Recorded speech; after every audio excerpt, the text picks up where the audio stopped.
Hola compañeras, espero que se encuentren muy bien. A mí me toca exponer las etapas de la vida del hombre medieval desde el nacimiento hasta su desarrollo en el trabajo, su desarrollo parental con su esposa, hijos, vecinos incluso, su desarrollo laboral, cómo llega a la vejez, qué hace en la vejez y después de eso también nos dice cuando llega la muerte qué sucede con el cuerpo. El autor se apoya en algunos testimonios, registros sobre todo de comunicaciones orales, también se basa en algunos archivos históricos, sobre todo con orientación jurídica, por ejemplo, se basa en algunos hechos delictivos para más o menos decirnos cómo es el panorama de este tipo de, o más bien de la gente medieval. Eh, Nos dice también que es una sociedad como base jerárquica, que está al servicio de Dios, por lo tanto la iglesia es quien establece la norma, pero a pesar de que es quien establece la norma, es como hoy en día, ¿no? Que a pesar de si hay cosas que de pronto no nos benefician como ciudadanos, pues siempre se encontrará la manera de escapar, ¿no? A pesar de que Dios siempre está mirando, se las ingenian muchas veces como para cometer abortos, ¿no? O ciertas cosas que pues escapan al imaginario del hombre medieval. Eh, por lo tanto, esta investigación que hace el autor trata de ser lo más amplia en cuanto a cómo vivían tanto los que tenían mayor poder como los que no lo tenían, para darnos también una descripción incluso de las cosas en donde ellos se desenvolvían, por ejemplo, sus casas, las herramientas de trabajo, la vestimenta, pero eso sí, como explicándonos que una de las grandes también diferencias con la sociedad actual tiene que ver con las necesidades, ¿no? No son las mismas necesidades que hay que cubrir en esa época que en esta, ¿no? Por ejemplo, allá primero, si cubres la alimentación, bueno, ahora podemos pasar al siguiente punto que tiene que ver con cubrir el cuerpo, ¿no? Entonces, la siguiente preocupación será la ropa y después será otra cosa. Pero siempre tiene que ver con eso. Hay una cuestión de sobrevivencia latente, ¿no? Como que siempre hay un riesgo latente a la muerte y finalmente eso es lo que el autor nos empieza a ahondar un poquito. La primera etapa tiene que ver con la infancia. El autor, por ejemplo, nos señala que hoy en día pues tenemos una concepción muy distinta de la infancia, ¿no? Incluso él dice que hay como una cierta devoción hacia los niños, ¿no? Donde ahora es ay, nuestra vida, nuestro todo, y que finalmente los cuidados, por ejemplo, están en otro sentido, ¿no? Uno le provee educación, que siga, que se vaya formando y que después cumpla sus sueños, ¿no? Y mientras tanto, pues ya uno los cuidó veintitantos años. Es muy distinto a cómo se veía en la época medieval, dado que para la época medieval los niños eran un bien, eran un producto de riqueza, es decir, pues si tenías un niño varón, significaba que en un futuro iba a poder trabajar, iba a poder continuar con un oficio que a lo mejor era el que desarrollaba el padre, pues, ¿no? Por lo tanto, pues incluso el hecho de que murieran los niños, que pues era muy común que de pronto pues alguna enfermedad o algo les llegara, este, pues significaba una gran pérdida y sí era un gran dolor, ¿no? Tampoco era que fuera tal cosa. Sin embargo, no había un valor tan privilegiado como ahora tiene la infancia, ¿no? Era menospreciada incluso, ¿no? Un niño no era igual que un hombre, pues era distinto, se le trataba de forma distinta, ¿no? Que, por ejemplo, ¿qué pasaba con los hijos que son bastardos, los que no estaban dentro de una familia?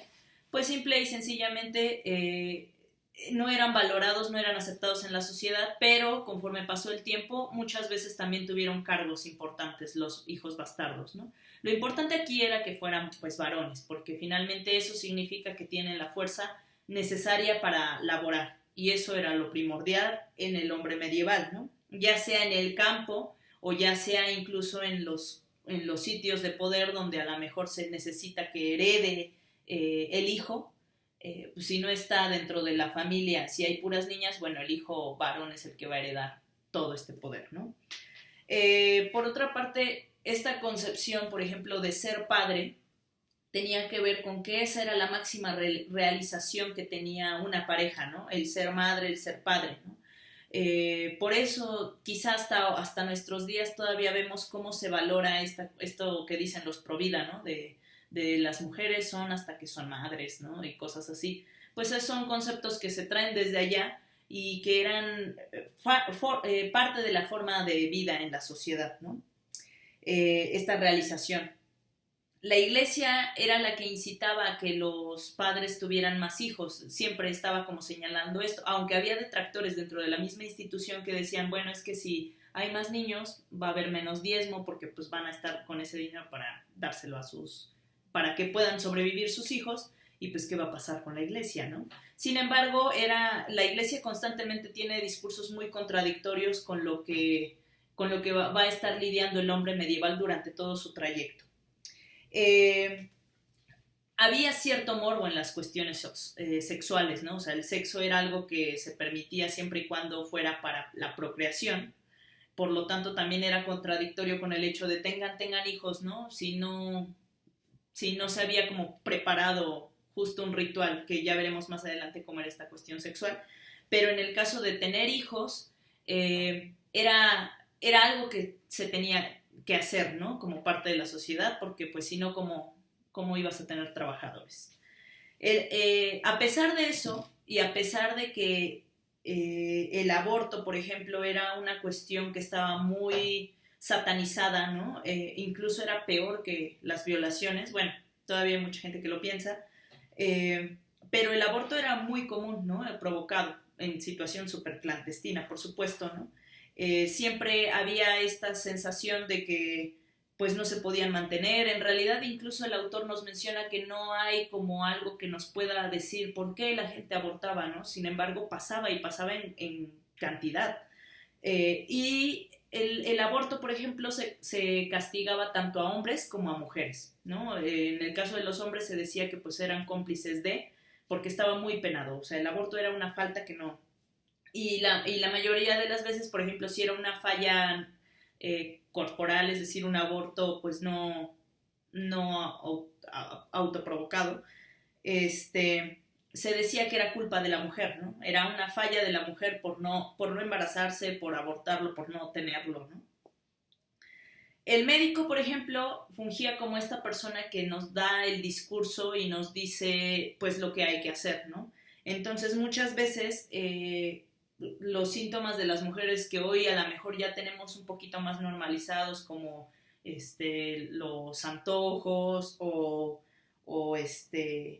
que de pronto el bebé se moviera, muchas veces para los médicos eso era señal de que era un parto difícil. Por ejemplo, justo esta cuestión de que el bebé se movía por dentro, los médicos decían, se movió, híjoles, va a ser un parto riesgoso, ¿no? Yo creo que hay que ponerla a descansar, cuidados, porque si no se muere, ¿no? Entonces había mucha ignorancia respecto a las embarazadas, porque también era algo que no les interesaba. Quien se encargaba de los embarazos eran las matronas, ¿no? Y eso es lo que se sabe porque el autor constantemente nos dice, no hay tantos textos que aborden cómo eran los nacimientos, ¿no? Sin embargo, pues hay pequeños registros y es probable, porque incluso estas cuestiones se han heredado a lo largo de la historia, que existan matronas que se encargan de apoyar en los nacimientos, ¿no?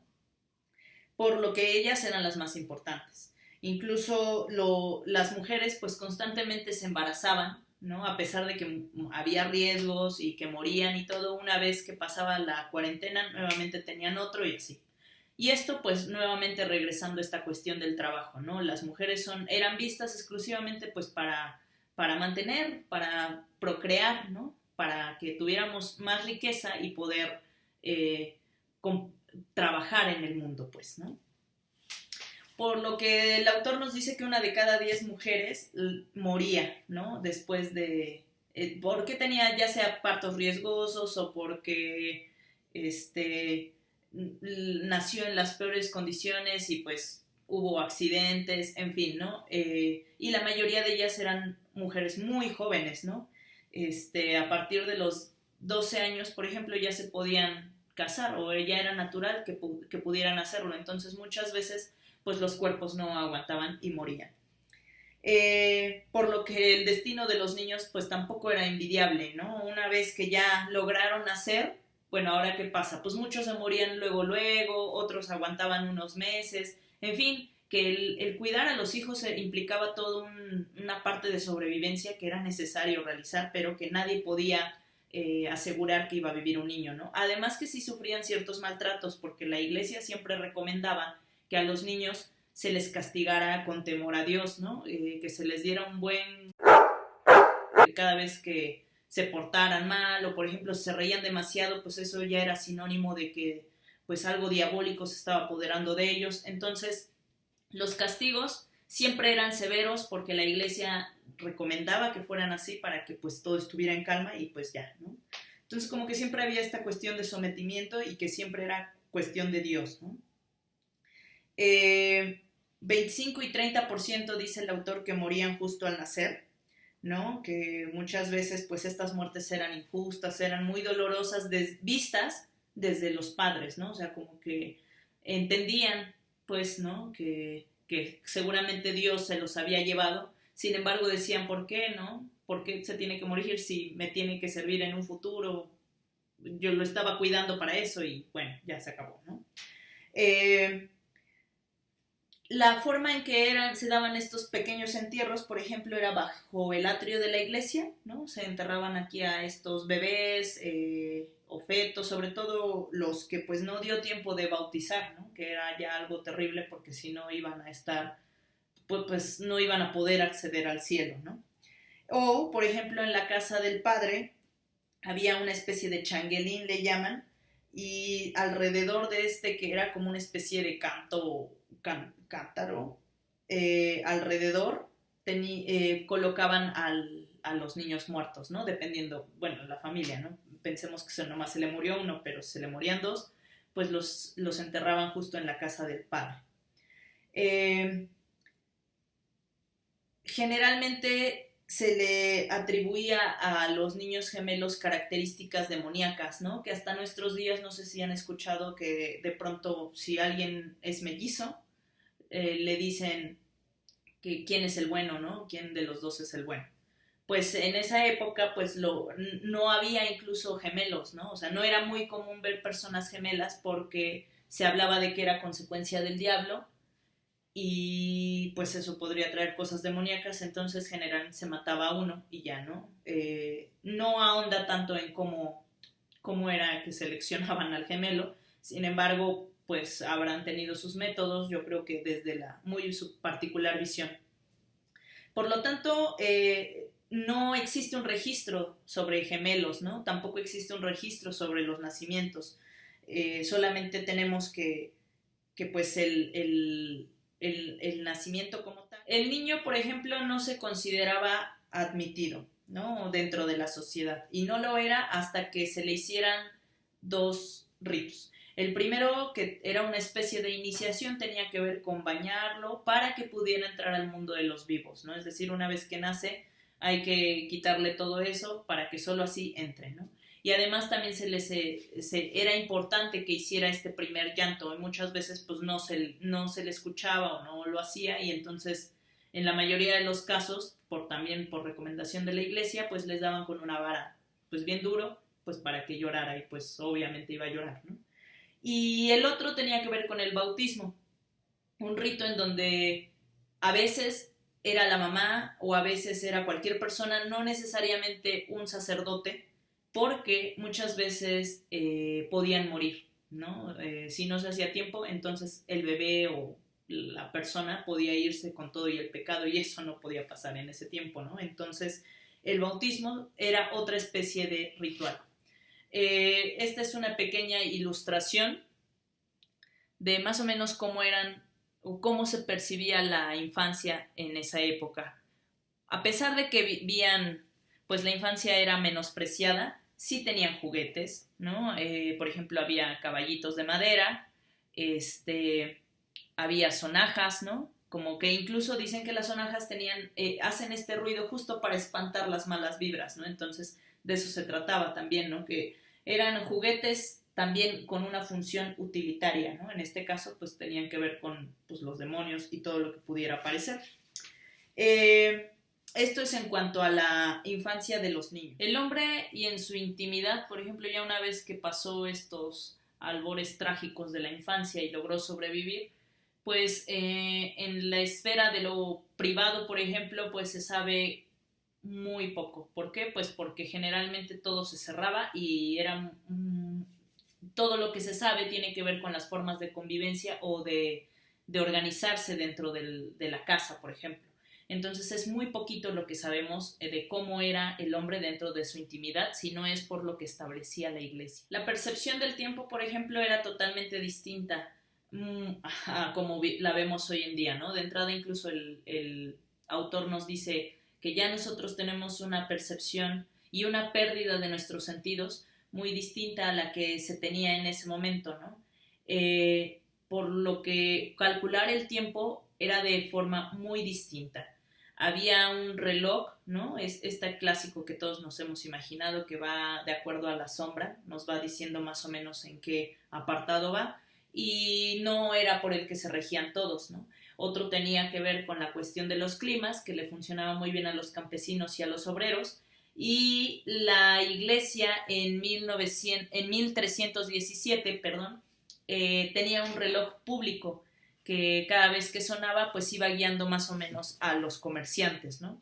Esa era la forma de vida en que se tenía la cuestión del tiempo, ¿no? Pero una vez que llegaba la noche, por ejemplo, era un problema, porque la noche siempre se asoció a lo diabólico, entonces en ese momento, pues, una vez que se empezaba a meter el sol, todos se encerraban con el temor de que pudiera entrar cualquier espíritu, cualquier ser malvado y que pudiera matarlos, ¿no? Esa era la creencia que se tenía en ese momento y por lo tanto esta forma de relacionarnos nosotros con el tiempo era muy distinta a la que concebimos hoy en día. Por ejemplo, los solsticios y los equinoccios pues se convirtieron en estas fechas para celebrar en conjunto que tenían que ver con la Navidad, la Ascensión, San Juan o San Miguel, y eran estos vestigios que se vinculan un poquito a las cuestiones agrarias, ¿no? Y a la historia santa, o sea, como que vamos viendo que van un poquito de la mano, ¿no? Tanto tienen la forma en que se va guiando el hombre medieval tiene que ver por una parte con la tierra y por otro lado pues con la iglesia, que es quien va diciéndonos que se tiene que ir haciendo durante ciertas épocas. En el apartado del cuerpo que hay que alimentar es muy interesante porque nosotros ya tenemos, por ejemplo, todo un ritual para proceder a comer, ¿no? Tenemos un desayuno, una comida y una cena, digamos como que en la generalidad y hablando de México, pues.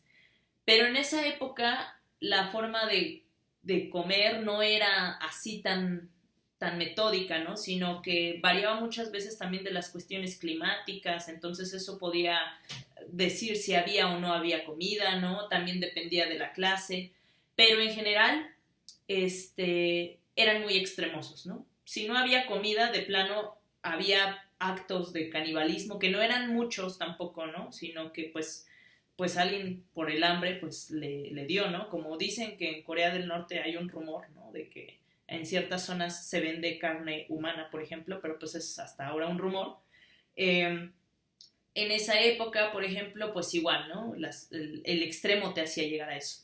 Y por otro lado, cuando había, pues se comía en grande, ¿no? Una comida podía durar 6 horas, ¿no? Porque estaban come y come que frutas, que pastelillos, que de pronto un montón sobre todo como que eran muy fanáticos de la pastelería, ¿no? Y vinos, mucho vino, pero no era el vino como ahora lo conocemos, ¿no? Sino era otros vinos que ahorita vamos a ir desarrollando. Todo esto se sabe por ciertas fábulas, ¿no? Ciertos testimonios, sobre todo de la gente que tenía... El pan tenía un valor simbólico preponderante para la época, ¿no? O sea, podíamos tener una serie de alimentos diversos, pero el pan no podía faltar, ¿no? Por esta relación también con el cuerpo de Cristo, porque tenían ya un dominio sobre las harinas, entonces era más sencillo que se pudiera realizar este tipo de comidas. En la cuestión del vino, por ejemplo, pues tenemos que un vino que se va a dar mucho es el blanco, también empieza a aparecer el rosado, pero el vino tinto como tal se usaba para las ceremonias religiosas. Ese es el dato cultural. Y además tenía muy poco grado de alcohol, por lo que todo el mundo, mujeres, niños, todos estaban bebiendo vino y pues no se embriagaban, ¿no? No tenía tanto como pues hoy en día dos copas de vino o una ya te marea un poquito. En ese tiempo no, era muy recurrente estar toma y toma y toma vino, ¿no?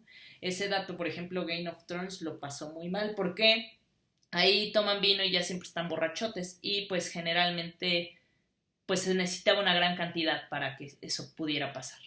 Tenían un gran desarrollo en los quesos, por ejemplo el queso brie, el queso chester, el parmesano, que también eran parte de estas comilongas, ¿no? Donde dentro de la fruta y todo, bueno, si alcanzamos también un poquito de quesito, pues ya, ¿no? La mantequilla también se colocaba, ya fuera de cerdo, o ponían aceite vegetal, ¿no? Aceite de oliva, en fin, había una gran variedad de alimentos para esa época. La forma en que se disponía todo, bueno, pues era una gran mesa donde ponían un montón de alimentos, todos se sentaban alrededor y prácticamente ahí es come quien agarró, porque si no alcanzaste lo de allá y no tocó, pues ni modo, ¿no? No había esta cuestión de compartir ni nada, ¿no? O sea, todos comían y comían muchísimo. Por otro lado, la carne, por ejemplo, nos dice que justo hay muchas series que colocan un gran pedazo de carne, ¿no? Un gran cerdote o jabalí o eso. Y la realidad es que no, que era muy escaso. O sea, no es que no hubiera, sino que había poco, ¿no? Entonces, entre ellos, pues se comían todo. Todo. O sea, si había un perro, pues se lo comían también, ¿no? Y no había ningún problema. Pero casi no se daba eso. Tenía que ver más con la pastelería, con las frutas, con los vinos, con los quesos. Y de vez en cuando pues un pedazo de carne. Hay otro apartado que nos habla sobre todo de cómo el hombre tiene esta relación con la higiene o con el adorno que puede tener, ¿no? Y nos pone el ejemplo primero de un caballero que llega y que está pues ya después de cierta jornada ataviado de perfumes y que lo consideran incluso hasta apestoso, ¿no? O sea, apestoso en tantos olores en los que va a bañar. Eh, Hay una necesidad también sobre el cuerpo, sobre la decoración que se tiene sobre el cuerpo y generalmente nos presentan como que la gente de la clase baja no tiene una necesidad por el arreglo y la realidad es que sí lo tenían, ¿no? Finalmente no hay una concepción de la estética como tan detallada como la tenemos hoy en día, pero un lujito podían tener ahí para las fiestas importantes, ¿no? Antes de llegar a ese punto, existían, por ejemplo, los baños públicos, ¿no? Pero estos lugares eran vistos de forma clandestina, o sea, uno llegaba ahí porque generalmente eran con motivos de placer, y estaban cerca incluso de lugares importantes porque a pesar de que se tenía el estigma diabólico de la iglesia hacia estos lugares, la realidad es que sí había quien creían que era necesario, ¿no? Era un desfogue necesario, entonces por eso existían estos.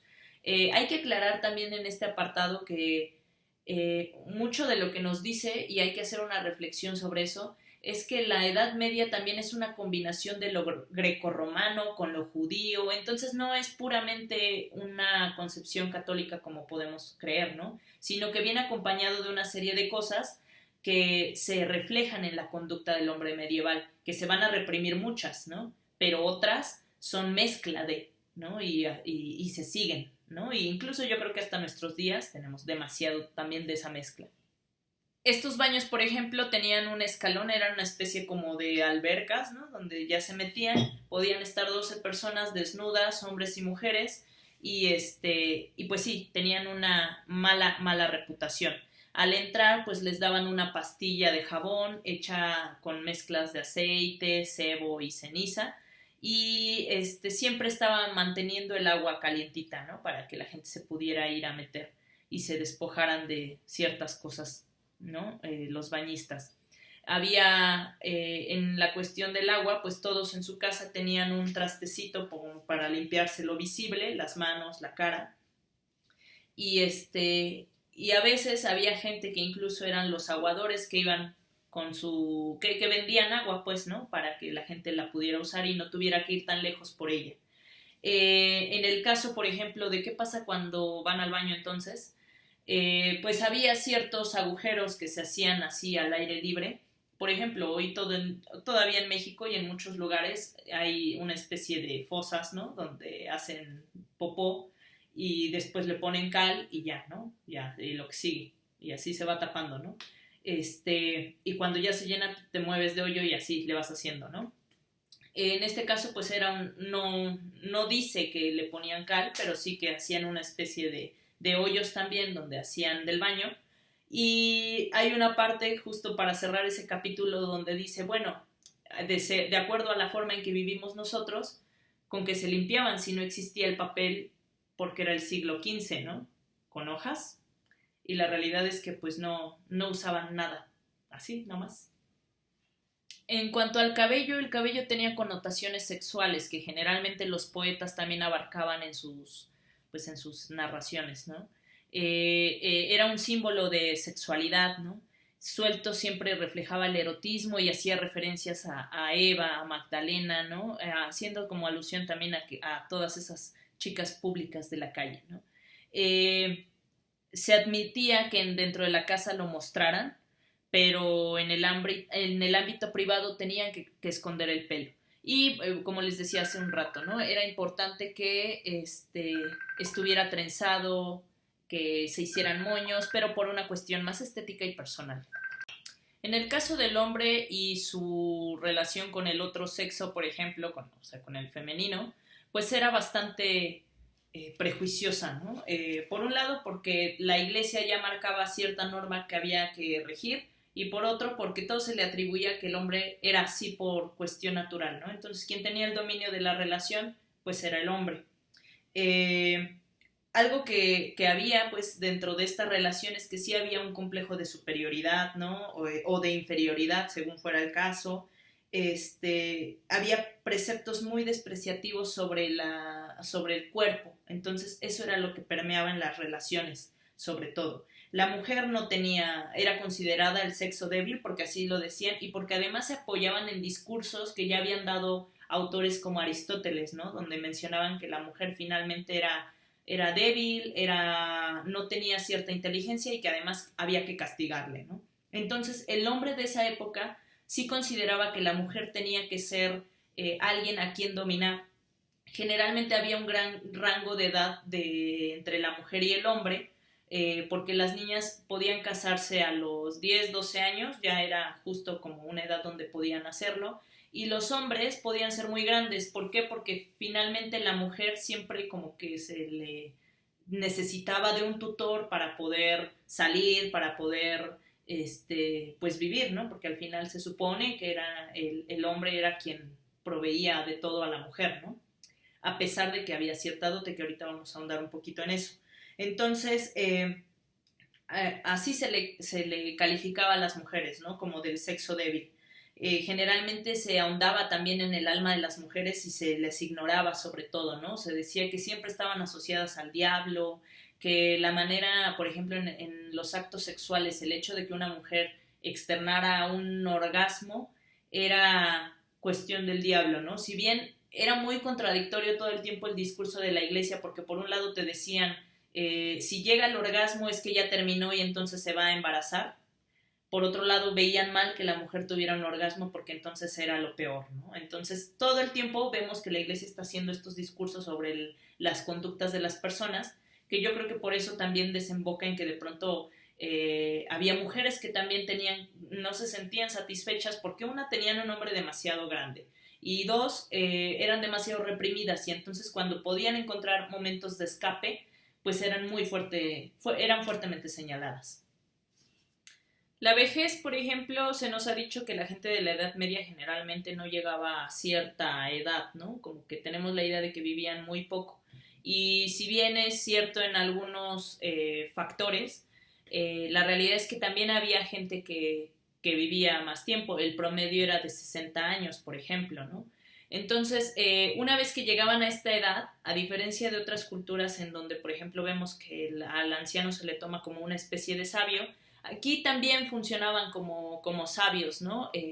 Pero no tenían tanto valor como en otras culturas podría ser, ¿no? Al final ya no eran gente que pudiera ser útil físicamente, sin embargo, lo que habían vivido podía servir para aconsejar, ¿no?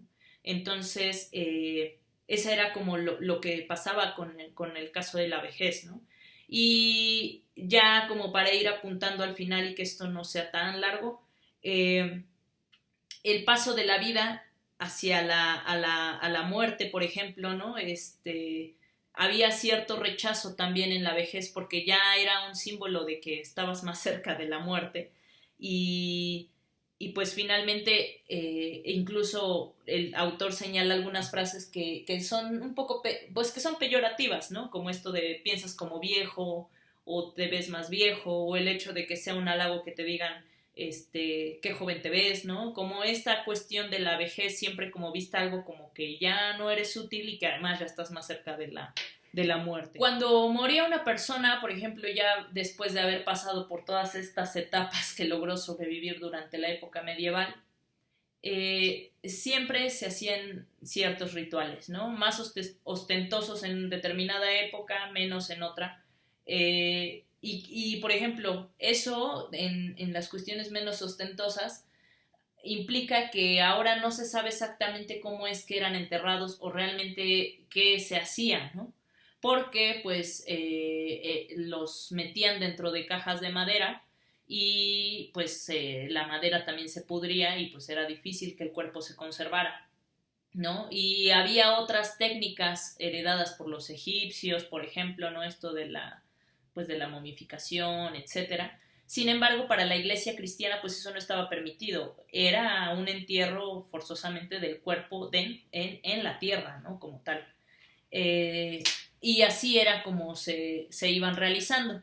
Posteriormente, en ciertas etapas de la Edad Media, ya más para el siglo XII, un poquito desde el 7, pero más para el siglo XII, este tipo de entierros, por ejemplo, ya llevan algunas cosas que pertenecieron a la persona en vida, ¿no? Alguna joyería, sobre todo en el caso de la gente rica, ¿no? Como algo para que se lleve hacia su paso hacia el cielo, ¿no? Las mujeres generalmente lloraban alrededor del cadáver, ¿no? Como para esta forma de que pues sí logre llegar a su paso porque por las lágrimas como una vía, como una purificación a partir del otro para que uno se vaya, ¿no? Por lo que se trataba pues, ¿no? De hacer todo este ritual con el objetivo de que llegara al cielo. Por ejemplo, cuando había moribundos que pues ya estaban en sus últimas, ahora sí, se les llevaba pues ya un sacerdote sobre todo para que los escuchara, para que obtuvieran el perdón y pudieran llegar al cielo. Generalmente los entierros eran muy modestos, les decía en cajas de madera o se hacía un hoyo y ahí se enterraba y ya, pero dependiendo la clase, por ejemplo, sí se daban estas tumbas, ¿no? Construidas con ya más elementos ornamentales que dijeran algo más de la persona, ¿no? Algún epitafio, por ejemplo, pero era más con la clase alta, ¿no? Los de abajo, pues no, generalmente eran entierros bastante sencillos. Así hemos visto cómo las etapas del hombre han perpetrado incluso hasta nuestra forma de vida, ¿no? Quizá no somos conscientes de dónde sucede o por qué nosotros reaccionamos a ciertas conductas, ¿no? Aunque, por ejemplo, no tenemos idea de si son malas o buenas, uno las asume, porque son conductas heredadas desde la Edad Media, ¿no? La cuestión del ritual, pues muchos de nuestros ritos se parecen incluso a la época medieval, ¿no? En la cuestión del aborto, por ejemplo, pues aún se estigmatiza hoy en día en nuestra sociedad, quizá ya no con la misma mirada tan severa de la iglesia, o sí, pero, pero tiene otras implicaciones debido al tiempo, ¿no?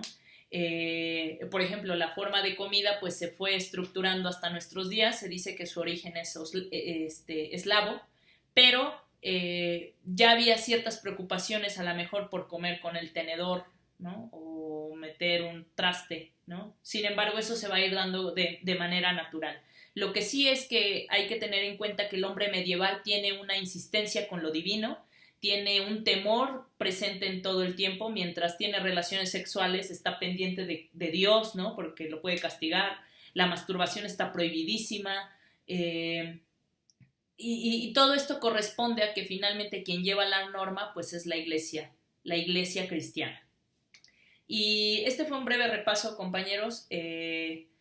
Pues nada, pues espero haber aclarado algunas dudas y yo creo que podemos reflexionar mucho de cómo estas actitudes todavía hoy en día permean, ¿no? Y si bien nosotras, por ejemplo, las mujeres que ya somos sujetos jurídicos, hay muchas conductas que todavía nosotras tenemos asumidas, ¿no? Inconscientemente, pero están, por ejemplo, en el caso de la virginidad, que está comprobadísimo que es un mito, aún así permean, ¿no? En el inconsciente.